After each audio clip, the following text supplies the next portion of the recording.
Your brain can activate your vocal cords without you even speaking. It's called subvocalization, and it's happening right now as you're reading the text on screen. Even though you're silent, your throat is mimicking you saying the words. Every time you hear yourself think, that inner narration, it's not just imaginary. But the brain uses the same circuits for your inner dialogue and also hearing other people. So the brain doesn't actually recognize that that inner voice is you. So how does it know when to listen to it and when to ignore it?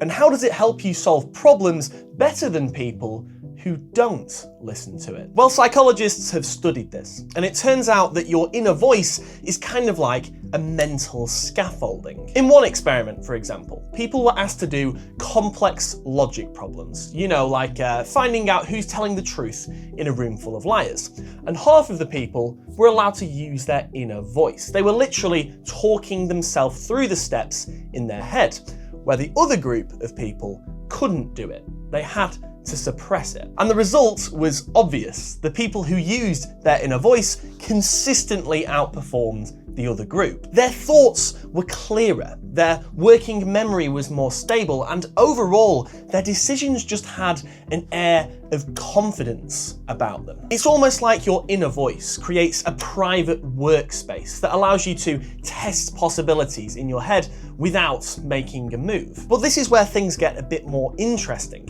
because children don't start with this ability. It's something we develop as adults. At first, kids will talk out loud when doing literally anything. It's like them saying, I'm going to pick up this triangle and put it in the triangle-shaped hole, as, all kids do. And over time, this external voice becomes internal. The psychologist Lev Vygotsky, which I've definitely said wrong, called this transition that we go through as kids the foundation of our independent thoughts. Basically, thinking is just talking, but turned inwards. And without this internal dialogue, we find it so much harder to plan things or to regulate emotions and even to resist distractions. Your inner voice isn't just some passive narrator. It's a tool that the brain has developed over time. And it may even be the engine of your self-control. But just like any powerful tool at our disposal, it can also backfire.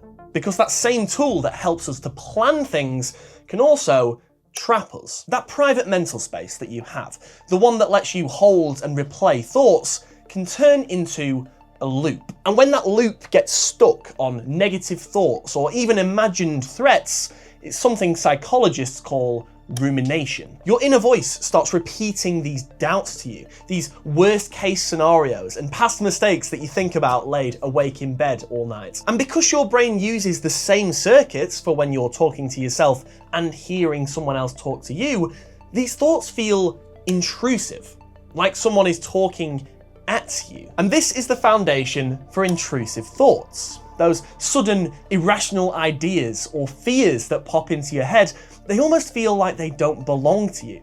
And that's because your brain is misfiring its internal narration. Because it uses the same auditory channels, the thought feels external. It feels foreign, even threatening at times. It's not just a thought that you had, it's a thought that's happening to you.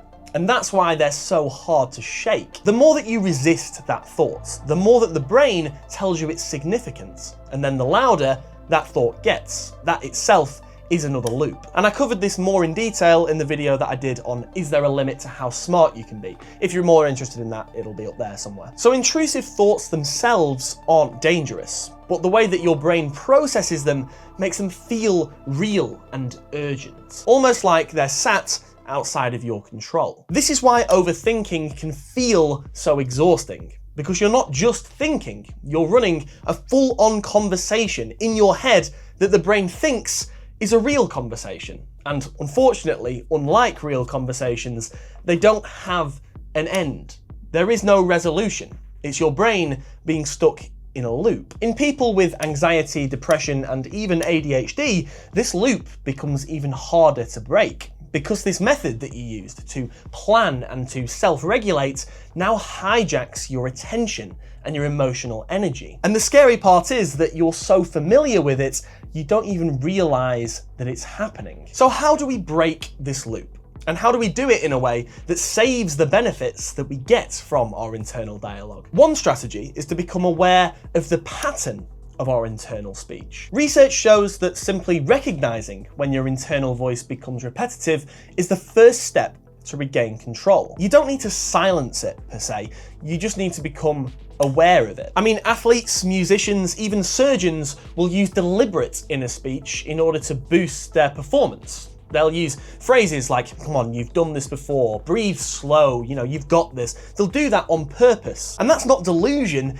it's a form of metacognition. It's using your voice instead of being used by it. There's also evidence that if you want to reduce the intensity of your internal dialogue, you should journal. Physically write down the thoughts that come into your head. This offloads all of that mental clutter in your head onto a page, which turns these negative loops into lines. And unlike thoughts, lines have endings. It helps you process and reframe thoughts instead of replaying them in your head over and over and over again. Maybe the real question that we should be asking isn't if you talk to yourself, but why and how you talk to yourself. Because that voice inside your head is listening. If this video intrigued you, then the question of why sunlight actually makes you happy is probably also very interesting. And shock horror, it isn't just vitamin D. That video will be up there, I think. But if not, there's other videos on that channel there that I'm sure you'd love. And until then, thanks for watching. I'll see you soon.